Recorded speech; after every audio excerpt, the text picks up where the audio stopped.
e o Cl-, que acontece quando esse sal é dissolvido em água, ou seja, há uma solvatação. Esses íons tendem a se separar em Na+, e Cl-, e cada um deles começa a ser cercado pelas moléculas de água, né?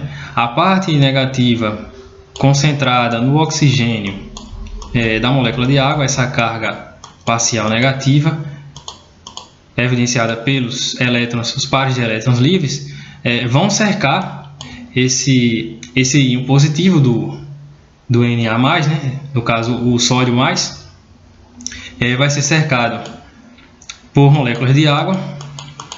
Daí dá-se o nome de solvatação do íon. Por isso tem essa tão grande facilidade de ser dissolvido em água. E também acontece o oposto, né?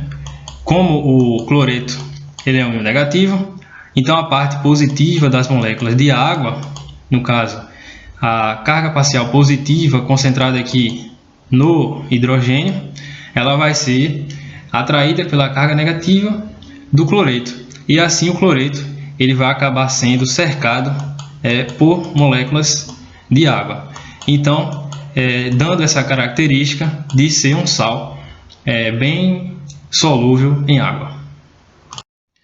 Já no caso da tentativa de se dissolver o sal de cozinha na gasolina, por que ela não dá certo? Vamos lá.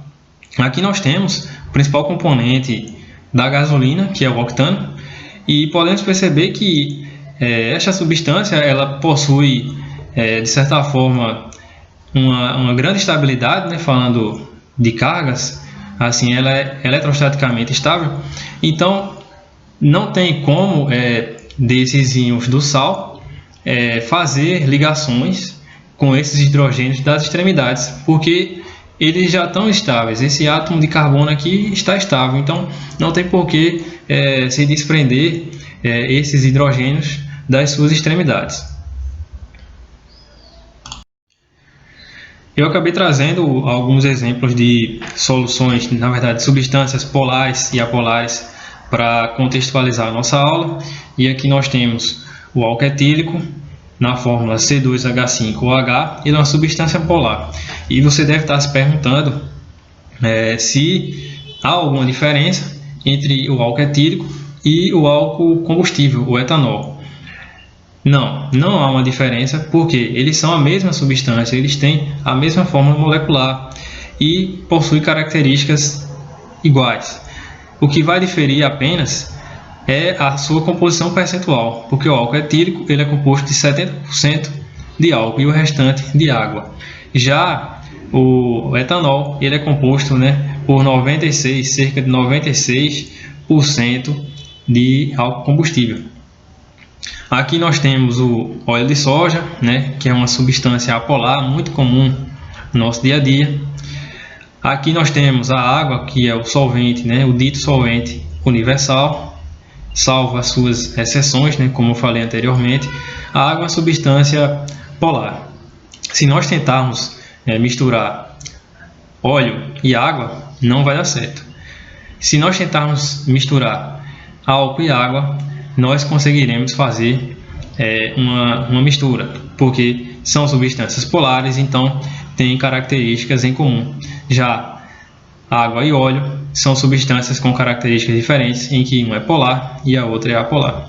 E aqui um destaque interessante para o petróleo, que é uma substância muito importante no nosso dia a dia. Dela nós extraímos vários combustíveis importantíssimos no nosso cotidiano.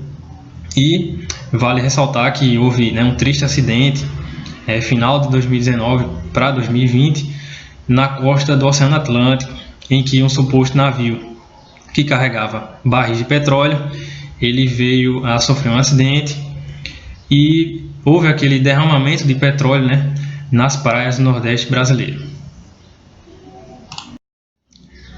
Porque o álcool mistura-se com a água, mas não com gasolina. Então vamos aqui tentar explicar por que isso acontece. Bem, na estrutura do álcool, podemos perceber que há uma extremidade polar, representada aqui pelo oxigênio, que é um átomo bem eletronegativo, com o seu hidrogênio formando a hidroxila. Então, quando o álcool ele é colocado juntamente com água, a parte negativa aqui do oxigênio, né, representada pelos elétrons, né, essa parte com carga parcial negativa, ela vai aqui atacar esse hidrogênio da hidroxila do álcool. Então, dessa forma, formando uma nova ligação, ou seja, uma ponte de hidrogênio. Daí, então, essa facilidade do álcool ter uma interação maior com a água do que a gasolina. Então, na estrutura da gasolina, nós temos aqui uma estrutura que não tem diferenças de polaridades. Por isso ela é chamada de uma substância apolar, porque ela não tem polos, ela não tem diferenças de cargas entre as suas extremidades. Então fica bem difícil da água fazer alguma ligação, na verdade a hidroxila do álcool, né, fazer essa ligação com um átomo aparentemente estável, que esse carbono aqui está estável, esse hidrogênio também. Então aqui nós temos uma molécula bem estável, então não ocorre essa ligação, não ocorre essa ponte de hidrogênio entre a hidroxila do álcool e esta extremidade da molécula de gasolina. Daí então o álcool ele tem essa facilidade de se misturar com a água, enquanto que a gasolina não tem essa facilidade. Dando continuidade, chegamos ao seguinte questionamento: como os sabões retiram a gordura? Os sabões eles são sais de ácidos carboxílicos, em que um de seus hidrogênios ele foi substituído por um cátion. Essa estrutura é formada por uma parte hidrofóbica, que tem pouca interação com a água, ela vai ter uma maior interação justamente com a gordura, né, da superfície que você está querendo limpar. Já a parte hidrofílica, ela vai ter uma boa interação com a água. Daí então, o sabão ele é bem eficiente no processo de limpeza. Já os detergentes, assim como o sabão, eles são semelhantes em sua estrutura. Os detergentes são constituídos por longas cadeias carbônicas apolares e também com um grupo funcional polar em uma de suas extremidades.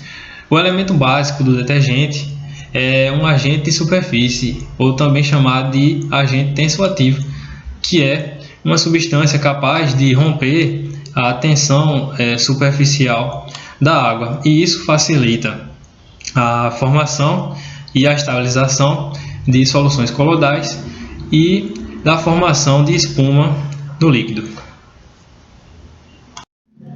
Chegando ao final da nossa aula, trouxe aqui o exemplo da lactose, é uma proteína presente no leite, e aqui podemos perceber a presença de hidroxilas, né, que são estruturas, são grupos funcionais que dão a característica de uma certa polaridade à substância, mas deixando claro também que o leite é uma mistura, né, formado por uma mistura de várias substâncias.